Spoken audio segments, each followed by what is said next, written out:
Il y a une autre équipe qu'on va longuement évoquer, Elton, puisque tu as parlé des équipes en forme en 2023. Bah, il y en a une qui est simplement intouchable, c'est l'AS Monaco, de Clément.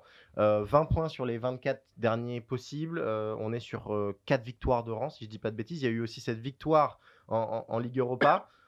Jusqu'où va aller Monaco? C'est ma première question, Elton.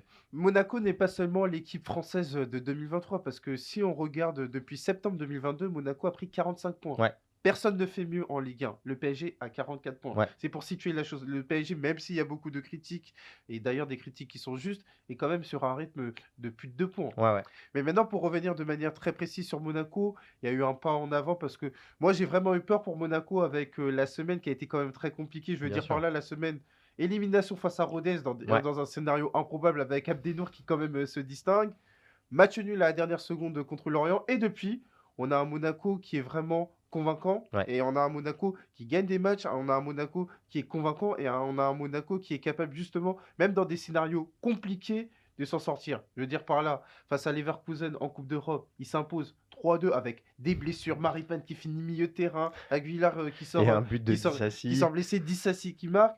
Face à Brest, on pourrait se dire dimanche 15h, on est sur un match entre une double confrontation face à Leverkusen, ça peut être compliqué face Ouais. à Brest, candidat au maintien. Monaco s'impose avec Boadou. Donc on se dit que du côté de Monaco, tout va bien dans le meilleur des mondes et que maintenant on attend que aujourd'hui Monaco, on peut le dire de manière très concrète, on n'est pas seulement sur une lutte à 2 en ce qui Ouais. concerne le sommet de la Ligue 1, mais sur une lutte à 3. Maintenant, j'ai envie de te dire, Cyril, il y a quelque chose de logique parce que s'il y avait une équipe qui pouvait bénéficier du fait que le PSG allait baisser la garde et qu'il y avait une équipe qui pouvait en profiter, c'était pas nécessairement Marseille, c'était Monaco. Parce que pour moi, Monaco a la puissance économique, Monaco a l'équipe pour aller justement faire mal au PSG, Ouais. pour aller se rapprocher du PSG. Aujourd'hui, ils ont 7 points de retard par rapport au PSG. Mais j'aime à penser que si dimanche, à l'occasion du derby, ils s'imposent Mmh. face à Nice et qu'à côté de ça, le PSG est tenu en échec au Vélodrome, alors je vais dire pour Monaco, la situation idéale, ce serait un match nul entre Ouais. les deux équipes. Il y a un petit rapproché.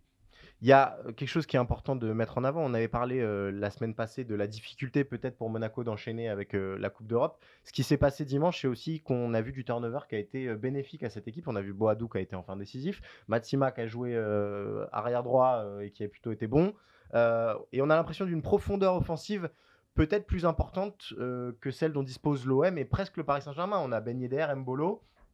Derrière, il y a Voland, Boadou, il y a aussi Ben Seguir évidemment, Minamino. Voilà, il y a beaucoup de monde, beaucoup de rotation et des joueurs qui arrivent, c'est l'exemple de Boadou, qui prennent confiance petit à petit et qui peuvent aussi apporter leur pierre à l'édifice dans la deuxième partie de saison pour refaire un peu le sprint final de la saison passée. On se souvient que l'équipe de Philippe Clément avait terminé avec 9 victoires et un nul sur les 10 derniers matchs. C'est une remarque intéressante parce qu'aujourd'hui, du côté de Monaco, on a de la qualité et Ouais, de la quantité. Ce qui n'est pas négligeable quand tu es engagé en Ligue 1, mais aussi en Coupe d'Europe. tout à Et fait. donc, par rapport à ça, il y a quelque chose qui est très important à la différence des premiers mois de compétition.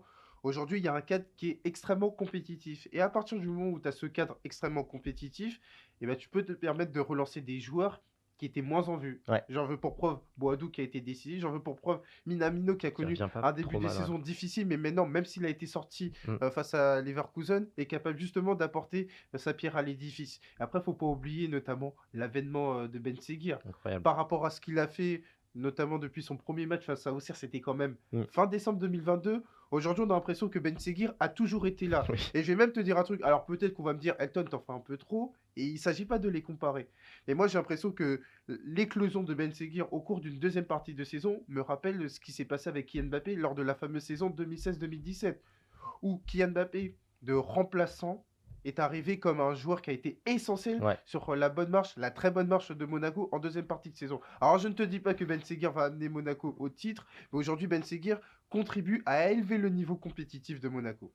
On sait que ça fait plusieurs mois que, bah, Philippe Clément et Paul Mitchell étaient de temps à autre, bousculés par, par des rumeurs de départ. On a l'impression que là, pour le coup, Monaco a trouvé la carburation. On voit où va le projet. On sait que Paul Mitchell partira l'été prochain, mais c'est malgré tout lui qui va devoir trouver et son successeur et qui s'occupera du mercato estival.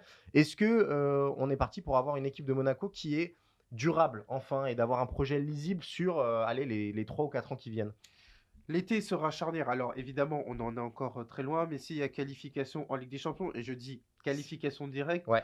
Forcément, il y aura des joueurs qui seront courtisés. Je fais référence à Fofana, Ouais, vice-champion du monde. Je fais référence à Disasi, Disasi. vice-champion du monde. Donc, on parle de joueurs qui vont être courtisés. Et ensuite, ce qui sera intéressant, c'est comment la nouvelle direction sportive de Monaco, puisque Mitchell est annoncé partant, Ouais, va s'organiser pour contribuer à ce que, même si Monaco est amené à voir des joueurs partir, il ne faut pas oublier que Badiachil est parti au cours de l'hiver, oui. va s'organiser pour maintenir ce cap Mm. compétitif et permettre à Monaco, dans un premier temps, de sécuriser, de valider une place sur le podium, de se qualifier régulièrement en Ligue des Champions parce que c'est quand même un projet qui est vital pour Ouais, bien Monaco sûr. parce qu'ils ont quand même loupé à plusieurs reprises la Ligue des Champions ces Mm. dernières années et pourquoi pas se rapprocher encore une fois du côté du PSG.